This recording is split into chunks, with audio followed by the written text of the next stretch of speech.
Kwa majina anaitwa Maulid Macha.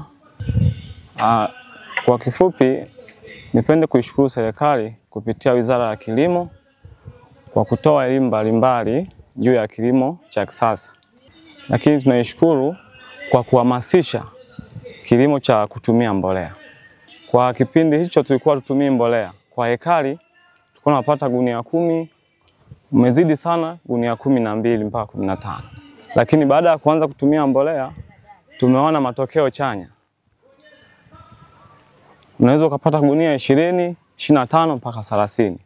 Ni kitendo ambacho tunaona kabisa Wizara ya Kilimo inaenda kutunufaisha sisi kama wananchi wake, kwa maana watu tunaofanya shughuli za kilimo.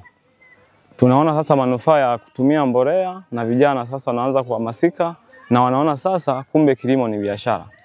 Lakini kingine ni shukuru serikali kwa kutoa ruzuku ya mbolea. Mara kwanza kabla ya ruzuku mbolea tulikuwa tunanunua 150, mfuko wa kilo 50, 150, lakini kwa sasa hivi kupitia ruzuku tunanunua 70 mpaka 75.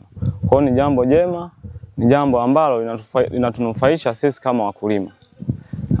Jambo jingine ambalo ningependa kuwashauri vijana, tujikite kwenye swala la kilimo. Swala la kilimo limekuwa ni uchumi, limekuwa ni jambo la msingi na linanufaisha wakulima wengi. Na ukienda hata sehemu zingine, kwa mfano hata kwenye maofisi, wanakuwa wanatamani sana kuingia kwenye kilimo kwa sababu wameshaona manufaa ya kilimo na kilimo kinavyotoa. Kwa hiyo kama vijana tutaingia kwenye kilimo, tukajihamasisha, tukafanya kazi, tutanufaika na hatimaye tutakuwa watu wenye kutegemewa kwenye taifa hili.